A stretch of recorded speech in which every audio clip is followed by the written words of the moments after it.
अस्सलाम वालेकुम एवरीवन, कैसे हैं आप सब लोग। उम्मीद है कि आप सब लोग ठीक ठाक होंगे, बहुत खुश और खैरियत से होंगे। आज हम करने वाले हैं तमाशा सीजन 4 के एपिसोड 12 को रिव्यू। वीडियो को स्टार्ट करने से पहले मैं सबसे पहले आप लोगों का बहुत ज़्यादा शुक्रिया अदा करना चाहती हूँ। Thank you so very much for your immense support and love. आप लोग जिस तरीके से मुझे सपोर्ट कर रहे हैं, जब मुझसे आप लोग चीज़ें डिस्कस करते हैं, बिल्कुल ऐसा लगता है कोई मेरा अपना मेरे से बातें कर रहा है कमेंट के अंदर। और मैं सबके कमेंट को रिप्लाई करने की कोशिश करती हूँ, और जो प्यार मुझे मेरी यूट्यूब फैमिली ने दिया है ना, मैं उसके लिए बहुत ज़्यादा थैंकफुल हूँ आप सब लोगों का। सो आप लोग मुझे इसी तरीके से सपोर्ट करते रहें। एंड आज का हम रिव्यू स्टार्ट करते हैं।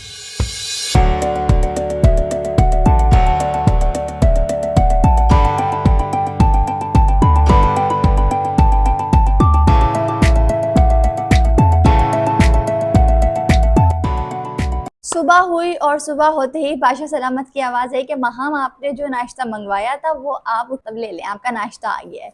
और सब लोग जो थे वो महाम को देख रहे थे कि महाम ने 20,000 रुपये का नाश्ता मंगा लिया। मतलब मुस्लिम जो था, मुस्लिम वॉज राइट के 20,000 में मैं अपने पूरे ख़ानदान को नाश्ता करवा दूंगा।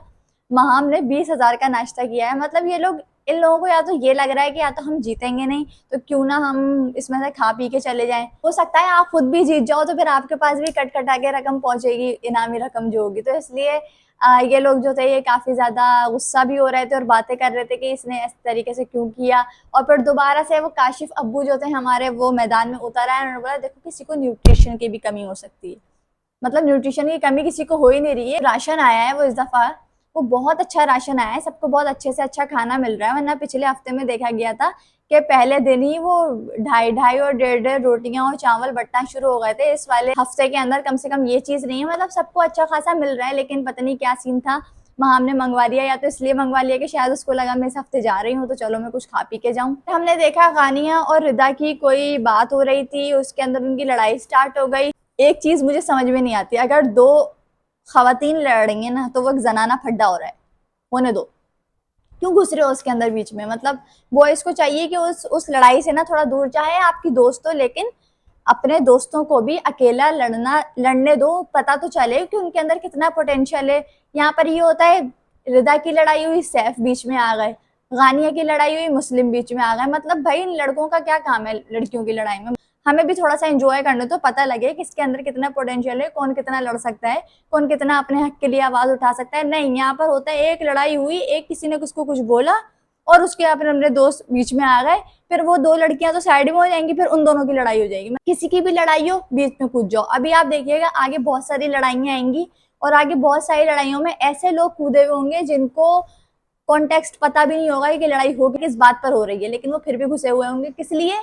ताकि कंटेंट मिल। हम एक और चीज देख रहे हैं कि यहाँ पर तमाशा घर के अंदर किसी की जबान के अंदर फिल्टर नहीं है। मतलब जिसका जो दिल चाह रहा है वो बोल रहा है। अब गानिया ने बोल दिया आपकी रिदा। अब ये चीज बहुत गलत पोर्ट्रे हुई, आपकी रिदा वाला सीन जो सैफ को बोला गया, ये चीज गलत। एक तो वैसे ही इनका कुछ बना रहे हैं लोग कि रिदा और सैफ का कुछ सीन है, क्या है क्या नहीं, आई डोंट नो। मैं उसके ऊपर कमेंट करना ही नहीं चाहूंगी। लेकिन गानिया को नहीं चाहिए था कि वो इस तरीके से किसी लड़की के ऊपर कमेंट करे, क्योंकि सबके घर वाले देख रहे हैं। तो ये चीज बहुत अजीब लगती है। आप अपना लड़ो, आपको जो लड़ना है आप कहो, लेकिन किसी के कैरेक्टर के ऊपर नहीं जाओ कि आपकी रिदा या आपकी, जैसे जैनब और यासीन का एक बना दिया गया कि ये दोनों साथ बैठते हैं। भाई वो फिर ऐसा तो वो और यासीन अगर एक दूसरे के साथ बैठते हैं तो वो भाई हो सकता है एक दोस्त हो, या उन दोनों की वाइब मैच होती हो, या दोनों वो एक दूसरे से मिलकर अपना दिल का हाल बता देते हैं, बस खत्म बात। ऐसे रिदा और सैफ।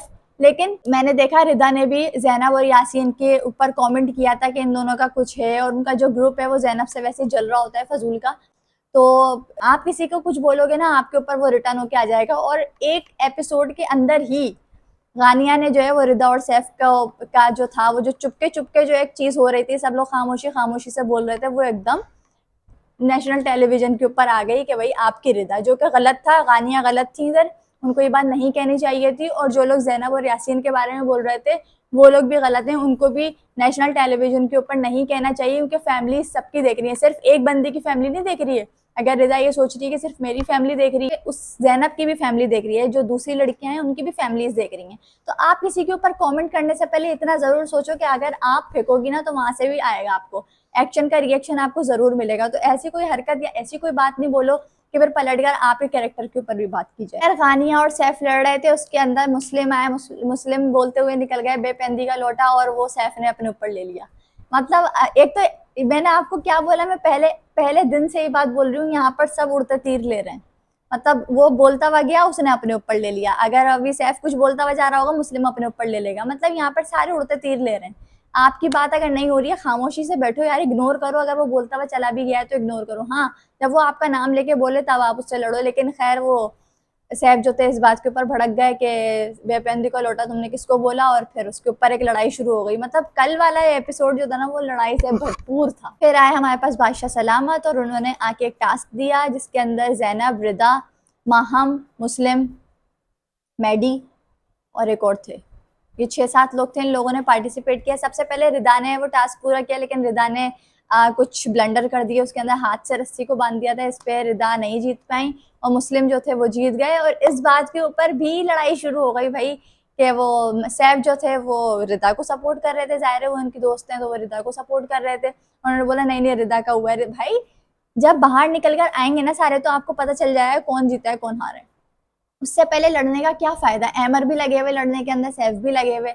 मतलब ये ऐसा हो रहा है कि अगर दोस्त है ना, तो गलत चीज भी दोस्त करेगा तो हम दोस्त को सपोर्ट करेंगे। भाई ये दोस्ती नहीं होती है। गलत चीज के अंदर सपोर्ट करना, अगर आपको कोई दोस्त आपका गलत चीज के अंदर आपको सपोर्ट कर रहा है, वो आपका दोस्त नहीं है। सबसे पहली बात, दोस्त हमेशा अच्छी अच्छी बुरी चीज को बताता है। लेकिन यहाँ पर हो क्या रहा है, अगर तू मेरा दोस्त है तो भाई तू कत्ल भी करके आ जाएगा तो मैं तुझे सपोर्ट करूंगा कि यार हो सकता है कत्ल उसने इस बात पे कर दिया हो।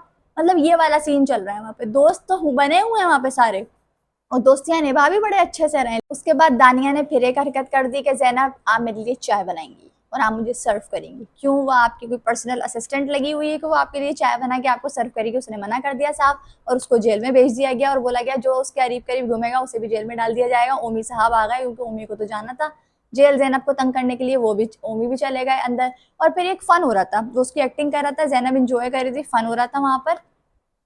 उसके बाद खाना लगा, खाने की टेबल तक आ गया वो फन, और फिर वो फन नहीं रहा, वो लाइन क्रॉस हो गई। फिर वो जो ओमी जो थे वो बांध के बैठ गए, मेकअप शेकअप करके बैठ गए, और ज़ैनब को चढ़ाने लगे। फिर दायरे एक इंसान सहते सहते सहते उसका एक ट्रिगर पॉइंट तो आता है, और वहीं पर ही ज़ैनब जो थी वो फट पड़ी। ज़ैनब ने भी फिर उल्टे सीधे वर्ड्स बोले, और फिर ज़ैनब ने बादशाह सलामत को भी एड्रेस किया। आप देख लेंगे ये चीज़ हो रही है। और फिर हुआ असली मजा।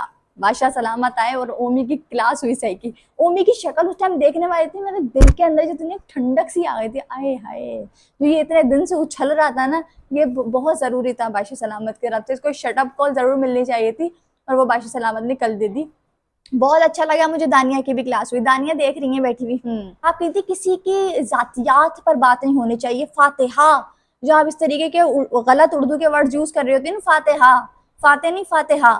आपको सही और गलत के लिए भी आवाज उठानी है। ज़ैनब का मजाक उड़ा है, पूरी टेबल बैठी हुई हंस रही है, सब इंजॉय कर रहे हैं। लेकिन जैसे ही बादशाह सलामत बोल के गए, फौरन से सब लोग ज़ैनब तुम्हें कोई बुरे तो नहीं लगी, तुम्हें ये तो नहीं हुआ। सैफ ने बिल्कुल सही मलाइका को झाड़ा कि अभी तो आप बैठी हुई हंस रही थी, सब चीजें आपने प्रोवाइड की, चाहे आपने ज़ैनब की इजाजत से उसको प्रोवाइड की थी, लेकिन जब वो चीज टेबल पर आई तो फिर नहीं हंसना चाहिए था किसी को भी। सैफ ने बिल्कुल सही क्लास मलाइका की। मलाइका का फिर एक्सेंट निकला, आई आस्क हर, आस्क। उसके ऊपर उसने जो कौवे की आवाज निकाली, आई आस्क्ड हर। अरे मेरा हंस हंस के बुरा हाल था। सैफ ने जो आखिर में मलाइका के साथ किया है। उसके बाद जो था सैफ और मैडी, इनकी लड़ाई हो गई, और भाई मैडी कोई चीखा है, मैडी की आवाज गरज रही थी, और सैफ ने यासीन को उठा उठा के पटकाया साइड में कि हटो इधर से, मैं मुझे लड़ने दो। तो कल का जो एपिसोड था वो बड़ा मजेदार आया। मुझे तो भाई बड़ा मजा आया। सबसे ज्यादा मुझे मजा जब आया जब ओमी जेल में गया पूरी रात के लिए। अब तू बैठ पूरी रात अंदर। तो खैर ये था आज का रिव्यू। उम्मीद है आपको अच्छा लगा होगा। मिलेंगे आपसे कल। अपना बहुत सारा ख्याल रखिएगा। अल्लाह हाफिज।